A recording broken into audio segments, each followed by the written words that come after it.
What's up, everybody? Welcome into A to Z Sports Picks. Brian and I are going to have a great show for you this Tuesday. Get you all set up for the betting week. Brian, my man, looking good, buddy. How we doing?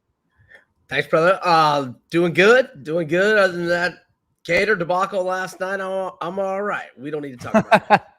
Yeah, that was a fun group text there. Everybody, welcome in A to Z Sports Picks. I'm Alan Bell. Excuse me. Brian had me laughing there. CBS Sports Light alongside Brian Edwards of VegasInsider.com. A to Z Sports Picks are brought to you every Tuesday and Friday by BetMGM, the king of sportsbooks. Everyone make sure to download that BetMGM app. Use promo code A to Z Sports for a risk-free bet of up to $1,000. I've done it. Use it. Fantastic. Those credits come into your account ASAP. That's BetMGM, the king of sportsbooks. Visit BetMGM.com for terms and conditions. Must be 21 years or older. Must be present in the state of Tennessee. For gambling problem support, call the Tennessee Red Line at 800-889-9789. So, Brian, let's waste no time, buddy. Let's get right into it. What I want to talk about first today, we have all the bowl games lined up, all right?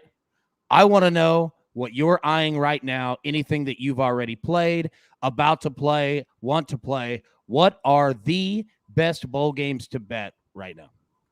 All right. Well, in the last, whatever it's been, like 5 years since I feel like Christian McCaffrey and somebody else kind of started the skip the bowl game thing, and now it's become a big time thing. So in terms of betting the bowl games early, I do agree that a lot of these lines are going to move a lot, and, you know, you can probably get a much better number right now, but I also, you know, have just seen this in the last couple of years, you know, some guys after the regular season finale or like within the last few days right now, oh, yeah, I'm going to play in the bowl.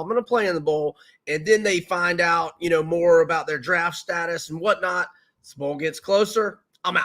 So I think you're going to see that with, you know, just every year. I think it's going to be more and more and more. So I would be very, very careful about, you know, laying a lot of money right now when you don't necessarily know everybody that's gonna be there. But with that said, I've definitely found a few that I made my numbers for before I looked at the lines, and I thought, wow, I love that one.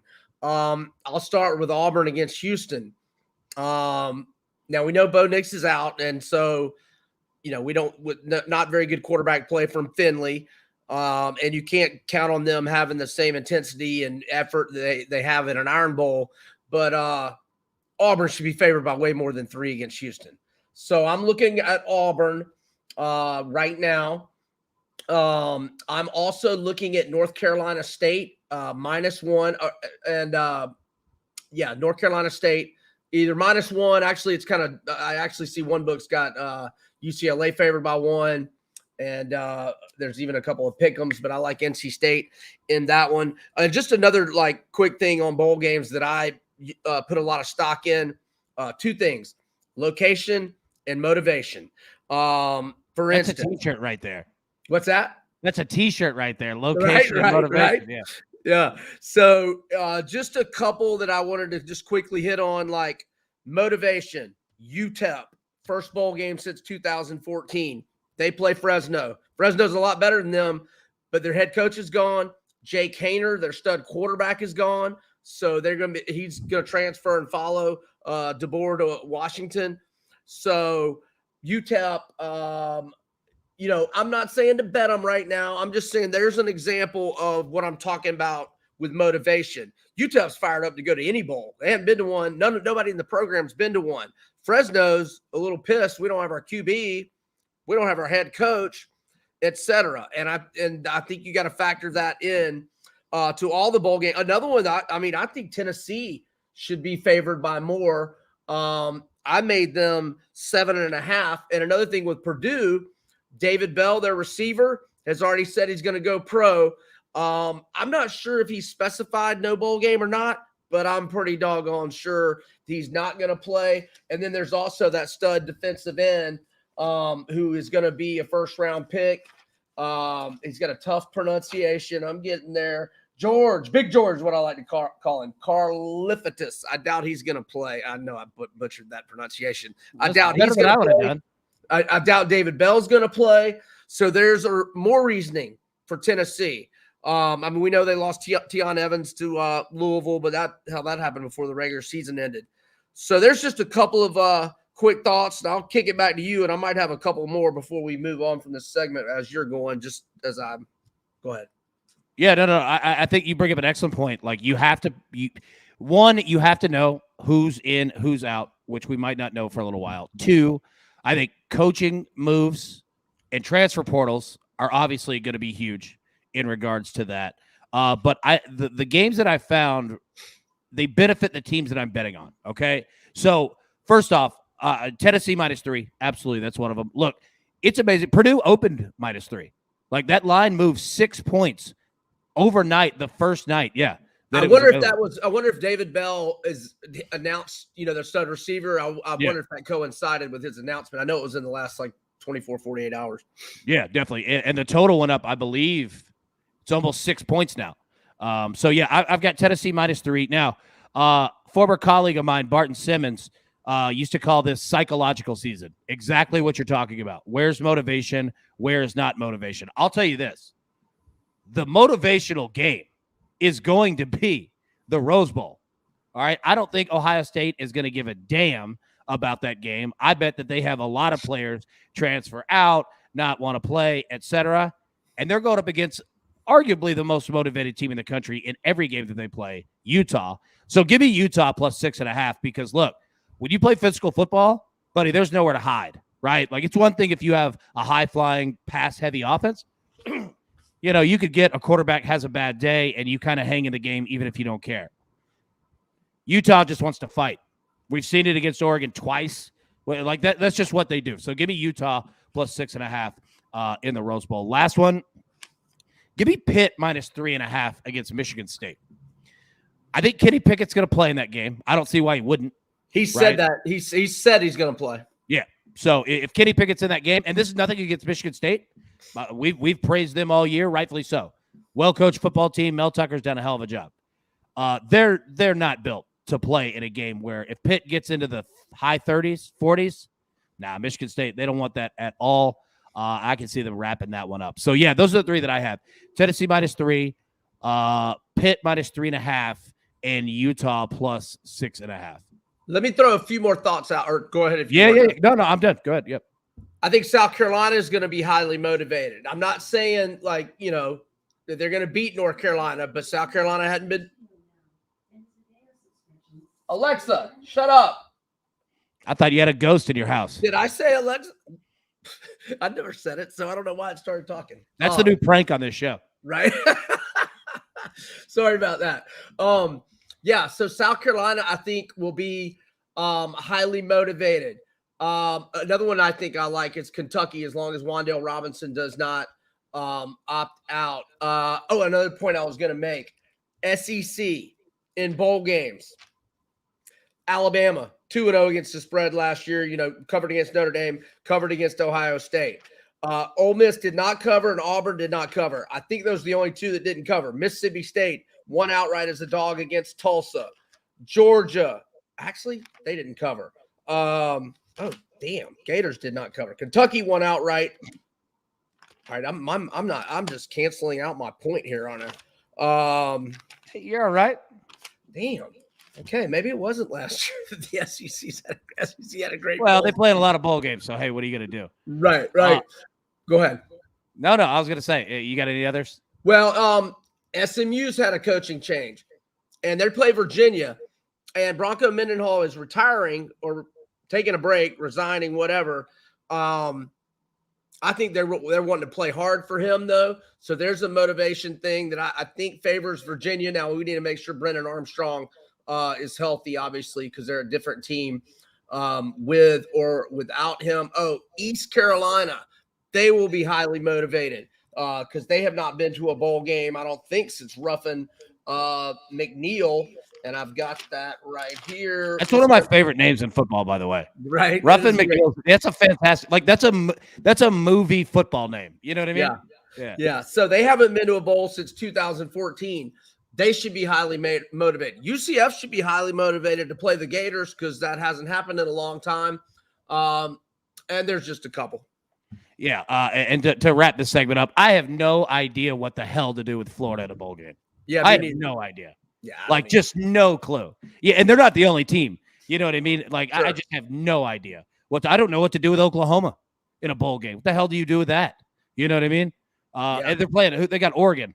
What do you do with Oregon? Oregon just blocked theirs. That's what I'm saying. Like that game, dude. That game, there is no telling what the hell could happen to that game. All right, next segment here. Jumping into the NFL this week. All right, so let me get the spreads here on the screen so everybody can see at the bottom here. All right, I'm gonna go first, and I'm just gonna go ahead and tell you. The last 3 weeks, I've had a pretty good feel on the NFL. This week, not so much. I feel so much better about totals than I do with spreads. We have some weird spreads on the board right now. Now, we could see some movement during the week, but the spreads are tough, man. Like nothing jumped out to me in terms of the spreads, honestly.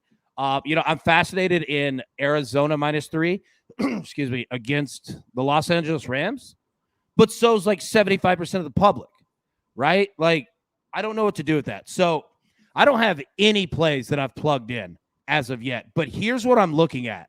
And I'd love your opinion. I'd love anybody in the chat's opinion. Please drop them in. Like, tell me if I'm being an applesauce brain or if I'm kind of spot on here, because this week is tough, man. Like, I'm going to have to do a ton more work throughout the week. So here's what I've got.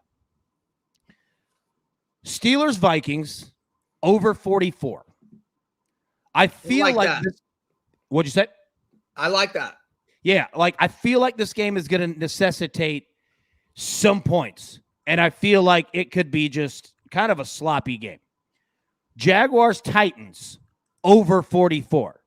I think the Titans come out well offensively after the bye. I think the Jaguars take advantage of the Titans defense a little bit, not much, but like just in terms of scoring points. Like I could see them getting to 17-20. Do I see the Titans getting to 27? I think so, right? All right, Ravens, Browns. Now, this one might sound crazy, or it might not. Over 42.5. Here's the hard part. Both of these teams they just run the ball. That's it. So it's going to look like last night in terms of how fast the clock moves, which, by the way, that was the fastest Monday night game, I believe, in the history of Monday Night Football. Like, it was done at like 10 o'clock Central. I've never seen that before. But I do think that the Ravens and Browns both are kind of crazy schizophrenic enough that they could put up points in any game when the other defense can't really stop their run. And I feel like that's kind of what we're going to have here. So I'm going to go over. I'm looking at over 42.5. Last one, 49ers, Bengals, over 47.5. Now, this is the one that I feel the least comfortable with. So, again, this isn't anything that I'm locking in or telling anyone to lock in. It's just what kind of stuck out to me. So, Brian, I'll throw it back to you. I'd love your thoughts. If you have any, if you don't, no problem. And same thing with the chat, man. Like, if you guys have anything there, I'd love your thoughts on it. But, yeah, those are the four that I'm looking at. Lucas Burke says, good pick. Baltimore Pitt was 39. Easy to them, get 40. Yeah, like, I feel like this is a game where both of them score, right? Like, I feel like it is. Lucas also says, what was your Tennessee-Jacksonville opinion? Look, I like the over 44 in this one as well. The lines dropped all the way from Titans -11 to -9. Like, I wouldn't feel terrible playing that -9, but I still need to see who's in or out for Tennessee. But I think I like the 44 here. I think Jacksonville bounces back a little bit from that Rams game. I don't know. But, yeah, those are the four that I have. Brian, what do you got? What are your thoughts?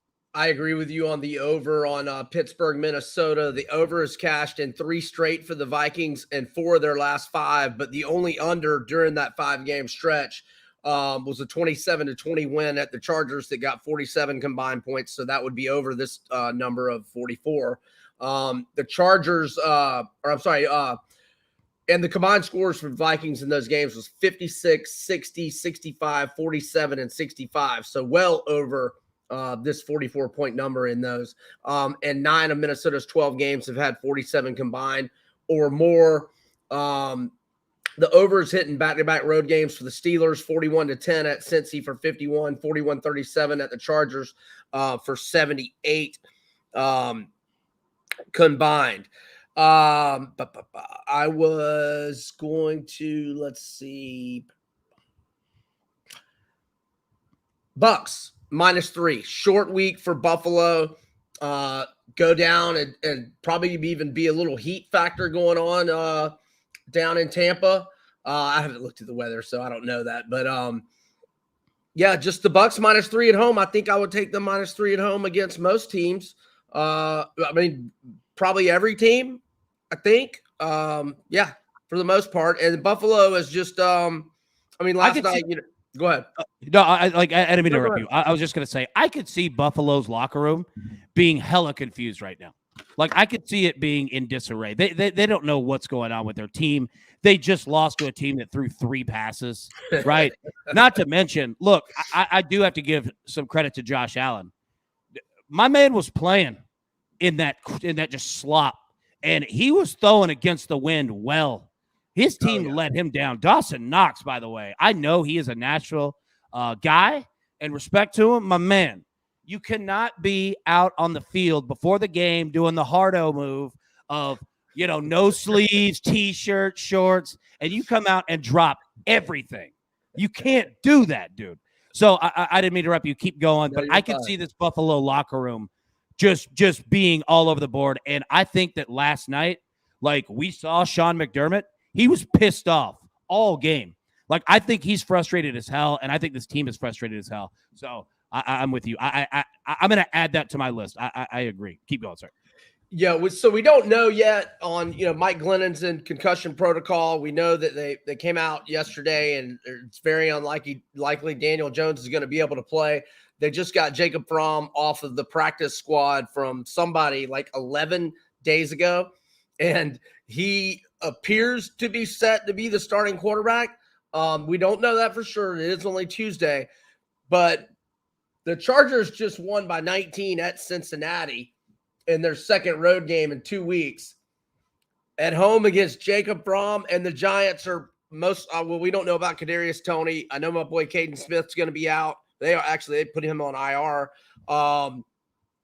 Giants have had a multitude of injuries. They got a lot of guys on IR, and Toney hadn't played in 2 games. He's their best offensive weapon to me outside of Saquon when he's 100%. So I know it's a big chalk number, but hell, I think if it's definitely going to be Fromm, this number could be 14 by Sunday afternoon. So I'm looking at the Chargers. I'll say this real quick. Somebody that I trust spoke to let's just say someone in the NFL in regards that is familiar with Jake Fromm, and they asked, what can we expect out of Jake Fromm in a game? And literally said, well, he can hand off. So, yeah, I'm with you. Like that, it could be rough. It could be rough, man. And just any rookie making their first career start on the road, that's a tough situation. And Fromm, is this his second? He hadn't played a game since he was at Georgia. So, yeah, he'll be rusty. He'll have rookie jitters. I think he played preseason with the Colts. Oh yeah, I'm sorry. He may have played some preseason. Not that that's an official game. Yeah, I think yeah. But I'm with you. And especially with that team.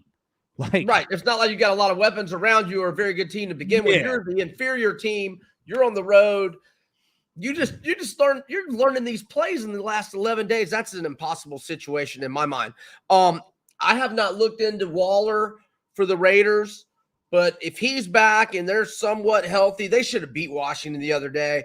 I know they got smashed by KC last time, but if Waller's back and they're catching, what were they catching? 9.5? 9.5. Yeah, Chiefs. I mean, the Chiefs are only 2-5 against the spread at home, and one of the covers was the other night, and they got out-yarded, 404 to 260 or something in that range. That's pretty close. And, Broncos have a 20-play drive, and they don't get anything. That was the 5th time that's happened in 20 years in the NFL. Denver absolutely should have covered that game. Should have been right in there to win it outright. So if Vegas is a little healthier, and I don't know that right now, but I might be looking at them. So there's a few from me. Yeah, I like it. And I was looking at the total of that game. All right, and here's the thing, man. The Raiders are such a weird team because you look at their defense, and they could pitch a nice game in terms of points given up. But they also can't get the hell off the field either. It's the weirdest. The Raiders are the weirdest team to me right now. And then you look at the Chiefs, because I was looking at the over immediately, right? And I think it's 52, somewhere around there. I think. I got it right here. It is screamed 40. Actually, it opened 52.5, but it's down to 48 and 49 range. All right, so that makes sense because it's like you look at the Chiefs. The Chiefs are playing really good football right now. However, their offensive numbers are kind of inflated. And look, these all count, so there's nothing you could do about it. But Kansas City seems to get a pick six every week or every other week. And then they also seem to get the other team fumbling a kickoff or a punt return. There's always 14 points that their offense or defense picks up that probably shouldn't happen. So you look at Kansas City, and if those don't happen, they're winning 17-10 games. But they keep happening. It's it's right. difficult for me to cap, their totals in these games because, you can't count on those, but they just keep happening. You know what I mean? Right. So it's strange. I just wanted to say that. But I didn't know if your point is valid. I mean, their offense is not right. I mean, it's not. Their offense this year is nothing compared to what it's been the last 3 or 4 years. But their defense is pretty damn good. Even in the 5-game winning streak, the offense hasn't played well except for the Raiders game. That was it. See, and that's what also scares me is there are those games in the division to where Derrick Henry with the Jaguars.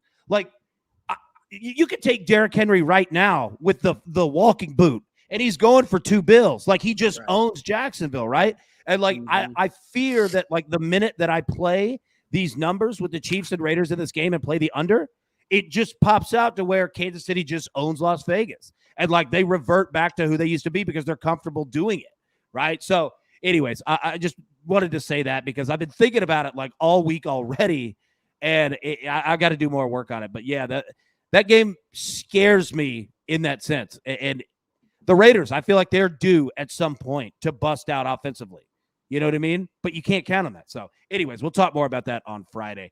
All right, so I want to jump to college basketball, okay? College basketball, and I'll go real quick because I want to hear your breakdowns much better than mine. But a couple plays for me tonight. I like Texas Tech and Tennessee over 137.5. I think this game gets to around 144. I like Virginia minus 4.5 against James Madison. And I like Providence minus 6 against Vermont. Now, who you looking at? Okay, so I had faded Georgia 5 straight times in a row successfully, but then I had Memphis last week, and that was a dud. And I did come back and fade Memphis on Saturday with Ole Miss, so I got my money back. Can you pause 1 second? Because we got a question in the chat here from our man, Zach Goodman. What's going on with Memphis basketball? Chemistry. They are a bunch of,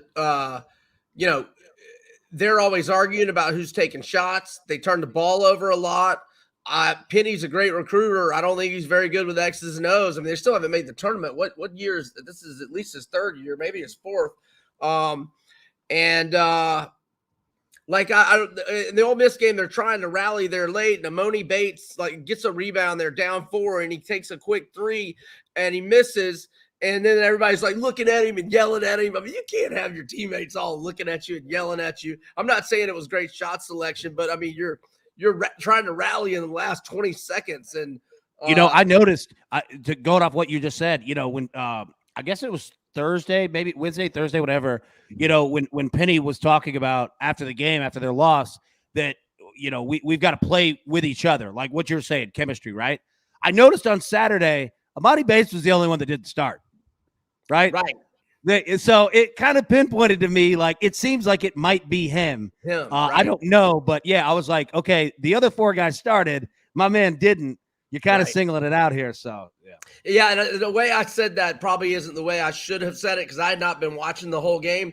Maybe they should have been yelling at Amani Bates for taking bad shots, but I didn't think in that situation down forward, like 20 seconds left, you're kind of in a hurry to come back. So I didn't think that elicited that criticism, but I had not been watching the whole game, so I could be wrong there.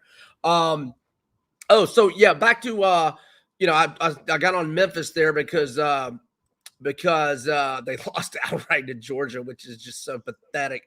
I'm going to go with JU, which is Jacksonville University. The Dolphins plus 9.5 at UGA tonight. Now, Jacksonville, they haven't really beaten anybody, or they haven't beaten anybody at all, but they're two Ken Palm top 100 teams that they did play. UCF is number 55. They played at UCF, only lost by 9. They played at Minnesota and only lost by 11, and Minnesota's 90 in Ken Palm. Georgia's 164 in Ken Palm. So they're playing UCF and Minnesota tight. I know they've got a good coach, former Florida assistant Jordan Mincy. So, and just fading Georgia is a good thing to do in general. Obviously, the Memphis game last week was an exception to that. I've looked at a couple of these other ones, and nothing's really screaming at me, and that's kind of my fault because I'm still kind of in catch-up mode, and I don't like to bet a lot of basketball when I haven't watched teams play yet, and I just have not seen Villanova yet. I know the Cuse, and their Cuse is catching 8 to Nova, which seems like a big number. I know the Cuse did win at FSU on Saturday, but I haven't seen Nova yet. Butler, Oklahoma, I don't know. I apologize. I just don't have more opinions because I just don't feel good. I don't feel like I have a feel for these teams because I haven't watched many of them play yet. Well, and let me say, like, sometimes the best bet is not making the bet, right? Like, if something doesn't stand out to you, like, we're not placing bets just to have a damn bet on the game. Right, you know what I mean? So, yeah, don't disagree with that approach at all. Now, really quickly, before we jump into our last segment here, Lewis, this is an excellent point. And I don't give it enough credence here. We were talking about the Raiders. Be a good football team minus the drama. You know what? Dude, this year has to feel like 10 years in that locker room. And I'm not giving it enough credit here. All right. You go through the Gruden thing by itself is a massive deal. Not only is that your head coach, but who that guy is, right? Like that is something that reverberated not only across the NFL. That was, Good Morning America news, right? Like I always use, does my grandma, does she see that? Does she know what's going on? If she does, it's big news because she didn't watch football. She didn't watch the NFL. She didn't give a damn, right? But if it's on Good Morning America, the Today Show, like that's news. So that by itself. And then you've got the Ruggs situation a month later. Like it's probably having its effect on this team. You know what I mean? And the other dude, that had the gun on Instagram and they cut him. Yeah. I mean, obviously wasn't as bad a tragedy as Ruggs, but I mean, that's 2 first-round picks from last year are gone. Yeah, I think the other guy was a first-round pick. He may have been a second-rounder. Yeah, it's not only a good thought to have right now because this team, it could be, when your adrenaline is up, with something, and then once it wears off, you are exhausted. That could be where this team is at right now. Also, if they go out and get blasted by Kansas City, okay, I could see that team folding up shop. Like they could be an automatic fade, right? So just something to pay attention to. Don't have the answers, but I thought Lewis brought up one hell of a point, and it should have been said. Okay, our last segment here. Brian, we got college football playoff. All right. We've got 4 teams. We've got them out there. Let me put the lines up here. We've got Cincinnati versus Alabama. Alabama's a 13.5-point favorite, total of 58. We got Georgia versus Michigan. Georgia's is a 7.5-point favorite, a total of 43.5. Okay, so I want to say this before it crawls out of my brain and I forget it. One of these games is going to massively hit the under. And I don't know which one it is yet. And what I'm basing that off of is Alabama or Georgia coming into this game. Coming into both games, so to say. Okay? I could see Georgia. Let me just break down Georgia real quick. I could see Georgia going into the Michigan game saying, okay, we have to get back to exactly what we do, which is smother you on defense, run the football, control the clock, field goals will win, grab 1 or 2 touchdowns, and Michigan runs the hell out of the ball too, right? I could see that being a 20-13 game. Or I could see it being a 60-point game. I don't know yet. Now, with Cincinnati and Alabama, does Alabama come into that game with a little bit of a hangover? Here's the thing.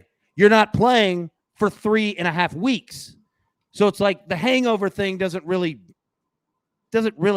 matter. But does the time up? Like, that's what I'm saying. I can't figure out which one yet. And again, anybody in the chat, Brian, your thoughts as well, would love them. But one of these is going to massively hit the under, and I can't figure out which one that it is yet. My picks are going to be this. I'm going to take Georgia with the spread, and I'm going to take Cincinnati, Alabama on the under, because I could see Alabama coming out, scoring some points, but just snuffing Cincinnati out. Because I don't think Cincinnati, I've seen them all year, as we all have. They're a good football team, but it's not like Cincinnati is Ole Miss and Lane Kiffin, right? Like, they're not putting up 60 on people, right? Like, they're pretty defensive as well. I could see, I'm going to go with the under 58 in that game, and I'm going to go Georgia to cover the spread. What do you got?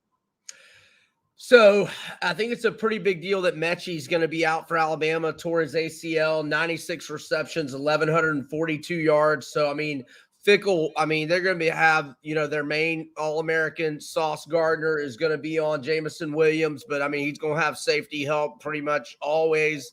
Not that Alabama doesn't have plenty capable other receivers, but they don't have anybody near on Mechie's level. I mean, when you got that combination, so I think his absence is a big deal. Kind of what you were saying, if they were playing this week, I'd probably be looking at Cincy.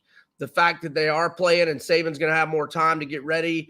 And they just, I know Desmond Ritter's really good and the NFL scouts like him a lot, but I mean, Bryce Young gives them a huge quarterback advantage in my mind. This is kind of, I hadn't been betting many Alabama first halves over the last month or so, but I think this one will be a spot where I'll be looking at Alabama in the first half. I'm going to take my time on the game. I'm not going to rush into a play. I could, if it's 14 or fewer, I would probably lean to Alabama right now. As for Georgia, Michigan, I've kind of gone back and forth on it, and I wonder if there's going to be much discussion with Kirby and his staff about maybe going to JT Daniels. And the thing is, Stetson Bennett is much more mobile, and Michigan's got that fierce pass rush, and that'll be interesting to see. I would think they're probably going to start Stetson Bennett, but he probably is going to be on a short leash for this game. So all that is all interesting. Just kind of the SEC principalities, if you will, kind of make me want to take Georgia as long as I can get it at 7 or fewer. And I obviously could buy the half point from 7.5 right now, but I'm not sold on doing that. So right now, if I had to make one play, it'd probably be Alabama in the first half. I doubt they'll give it to us at 7. I think we're probably going to have to lay 7.5, maybe even 8. I don't think that's out yet, but anyhow, those are my thoughts on it. Futures wise, Bama is now the chalk at plus 120 and Georgia's plus 140. And then I think Michigan's around plus 700 and Cincy around 15-1. I've also saw some Bama plus 120. They're a plus. Yep. Yeah, it's hard not to take that. All right, keep going. Sorry. I was just gonna say the hypothetical lines for the finals. I didn't see this. Well, I did see it from a specific book, but not one that I could quote. It's one of my accounts down in Florida. It's got Alabama plus 2 to Georgia, and Alabama is like minus 5.5 to Michigan. I'm forgetting the other hypotheticals. Darn it. Plus 2. I thought the Alabama Georgia was interesting. Yeah, because Alabama's favored future wise, but they're plus 2 to Georgia, which is kind of contradicts itself. But anyway, Oh my gosh, we've gone over time. I see. No, it's okay. And real quick, I did want to say you brought up a good point in regards to these lines. So we're sitting right by some very key numbers. Okay, Alabama minus 13.5. I think that number is only going to go in Alabama's favor. I don't see it dropping unless some major news comes out, which I don't think that it will. So if you're going to play Alabama, now is probably the time to do it because it's just going to go up. Georgia minus 7.5. I don't know which one. I don't know which way that's going to go. I know because I could see sharp money coming in on Michigan plus 7.5, dropping that to Georgia 7, and then Georgia 7 being bet all the way right back to 7.5. So I think that we probably end up right there on that number. So pay attention. If you are somebody who likes Michigan, you might put a little bit now on 7.5. If you're somebody who likes Georgia, you might wait a bit and get down to 7. I could see the Cincinnati Alabama total of 58 only going up, and I could see the Georgia Michigan total only going down. What are your thoughts there? I agree with all of that. I agree with all of that. I'm not really sure about the total. Because man, that's a low total. But there are two defensive-minded teams, obviously. Talking about Georgia Michigan total. I agree with everything you say on Cincy Bama, and if you're bullish on Cincy, I think you definitely are, but should be patient and wait. And I think you'll definitely get a 14 and maybe even better. Yeah, I think you're right too. I think you could get 14.5, maybe even 15. On the day before, the day of, maybe. But you're right. Like, it's not going to go down. Like, you're not going to get Bama. They're not going to do Bama 13. Like, you're going to have to pay the price on that hook. So I don't think that there's beyond Nick Saban leaving, for the Raiders job. Like, it's not. That sounds good, Alan. That sounds really good. Yeah. All right. Well, everybody, thank you so much. We really do appreciate it. Continue the conversation. If you have any thoughts on any of the bowl games, anything NFL, college basketball, college football playoff, drop it on Twitter, drop it on Facebook, drop it on YouTube, wherever. Let us know because, like we said, we're not locked in on any of these, especially bowl games or the playoffs. So all the conversation, it certainly helps. So, Brian, any final thoughts that you have, buddy? Good luck with your bets, everybody. That's all I got. There we go. Good luck, everybody. See you Friday, 2 p.m. Central. Sounds good.